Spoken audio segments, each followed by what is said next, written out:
Hello, lovelies, and welcome to another edition of Hold My Latte 2022. Today, we are going to be talking about the Flash Fiction February 12-hour live stream that happened on February 27th of 2022. It was hosted by the very lovely Chandra Arthur and writer Natalie Locke, who do Saturday morning flash fiction writing prompts. The point of doing the flash fiction was to it was a series of writing streams and wellness streams and game streams. It was a lot of fun. You can find it on both of their channels and in my books and other blah blah blah list down below. And we were to write 1,000 words in the same universe. Now, we had three different prompts for this. The first prompt was haunted house, and the 10 words that you had to use in your prompt were silver, relativity, watercolor, copper beech, which is actually a type of tree, limited, affect, broccoli, politician, arsenal, and cufflink. For the second prompt, the theme was something bad is about to happen, but nobody believes the MC. The 10 words to include were Andromeda, stop sign, dandelion, iceberg, spectacle, poet, candlelit, keyboard, bumble, robotic. And finally, prompt number 3 was themed writer with noisy neighbors. The words to include were dentist, rainbow, explosion, horizon, cactus, palm, Saturday, latte, beets, as in the tuber, the and sample. So I took the first set of prompts, and I world built. The idea for world building for it was renegade time traveler with son trying to save the world from climate disaster. And that became my world building theme. Um, and I went through and for 250 for the first and last section and 500 for the middle section. So I will read you what I wrote for the Flash Fiction February 12-hour live stream. Watching the news, the politician's heart ached as his memories heard her laughter again and felt the warmth of those autumn afternoons. It was the only time of solace he'd known since his desperate quest and voluntary exile began. He had not known she had painted it. The silver-framed watercolor painting of copper beech trees by a lake with a man and a boy fishing was found in the walls of the allegedly haunted historic Arsenal Grove Manor. Time has not seemed to affect the condition of the lost masterpiece, as the manner of its storage limited its exposure to light and air. According to MoMA chief preservationist, Carson scowled as a close-up detail of the painting was shown, and the embellished history of the home built on the waypoint was given. Putting on his coat and broccoli-shaped cufflinks, he sighed again, remembering those afternoons. "Dad, did you see it?" "Yes, we will have to get it declared a fake and destroyed." "But Mom left it for us." "We have been through this, Icarus. They can't find us if we are going to change things. The future isn't fixed. The Council of Relativity knows this, and they have my research. If they see that painting, they will know when and where we were." We can't warn ourselves. Don't you mean so you can save the world and prove your father wrong?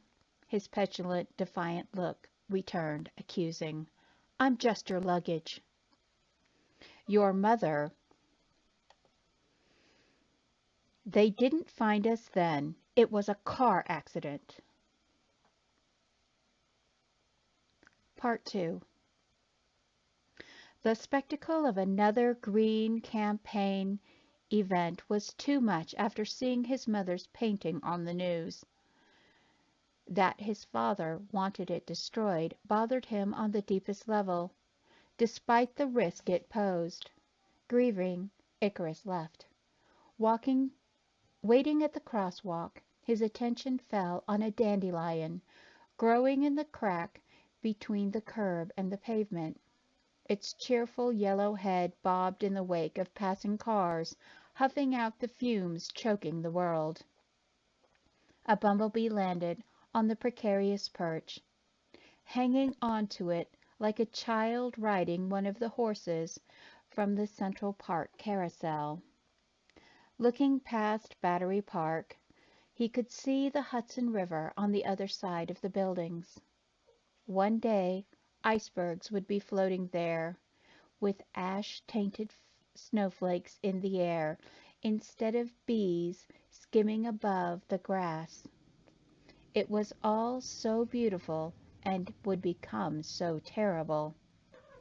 One well-meant mistake would start a chain of events that would ending in an extinction-level event. The bumblebee flitted toward the park. He held his breath, watching it navigate the busy traffic to safety. One more bug that didn't end up on a windshield. That's all the Earth was to the Council. A bug on the windshield of humanity's arrogance. When his father found the way through time, they refused his suggestion, but he went anyway. He found and lost love, and now Icarus was doomed to be dragged through time with Carson. He would have thought his father mad, but he had seen the robotic implants, like those on the one who almost found them, the day his mother ran a stop sign. The world was fated to die, and the Council of Relativity would let it. But his father was slowly effecting changes in the flow of events, like putting stones in a rushing river. In the close future were those who resisted fate and governmental edicts. They believed the Martian colonies were enough. They wouldn't be. His father forced the memories of the future events beyond them all on Icarus, because it would be his job to finish his father's work if. Candlelit hopelessness whispered it's almost too late. Fumbling to type on his phone's keyboard, the buzz of the crosswalk prompted him to step off the curb, but a hand pulled him back before he ended up another bug on the bumper of the bus. "Thank you, you saved me," he stammered to the most beautiful woman he'd ever seen. "I'm Ike. I owe you my life." "You do," she grinned. "Andromeda, but you can call me Andy. You shouldn't text and walk." "I wasn't. I was writing a poem," he admitted. "Oh, you're a poet? I've never dated a poet before." Tossing her long dark curls, she asked, "Would you like to go for coffee?"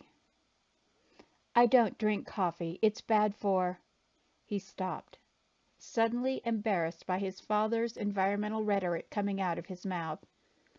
"For the environment, I've heard, but it still tastes good." Part 3. With his neighbor's party starting early, Ike couldn't write, so he decided to surprise his girlfriend. Juggling cups and keys, he hesitated before putting his ear to her door. It sounded like a dentist office, oddly but terrifyingly familiar. Hand shaking, he turned the key, then went in. Setting her latte by her cactus and succulent garden, he tiptoed to the loft stairs.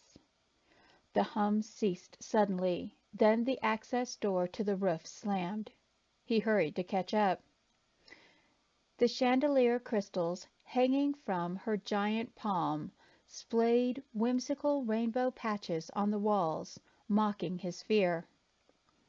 On the roof, he crept between planters of beets and chard. He had never known anyone who took rooftop gardening as seriously as Andy. The hanging tomato plants and corn stalks hid him from the man arguing with her. The familiar stranger's arms glowed with robotic implants, like Ike's father's. Andromeda, we have given you a year. It's time to come home. We're ending this problem today. Our ancestors sealed our planet's fate generations ago. I just need more time. Dr. Carson has a public speaking engagement at the UN, Andy pled. Just give me until Saturday. We saw the Arsenal Grove painting. Where's the boy? Dead in an accident with his mother. She lied. Nodding, the man turned toward the fiery explosion above the cityscape horizon. Andy noticed Ike peeking at her. She mouthed, I love you. Carry on. Weird light glowed like an aurora around them as they vanished. The end. So that is my 1,000-word flash fiction piece written on the Flash Fiction February live 12-hour event. I hope you enjoyed it, and if you would like to join us for Flash Fiction Saturdays, I will include the link to both Chandra Arthur and writer Natalie Locke's channels below. If you would like to see all of the mayhem from the 12-hour stream, you can watch the replay. Again, links are below in my books and other blah blah blah playlist. Be blessed. Happy March, and we'll see you next time on hashtag Hold My Latte 2022. Bye.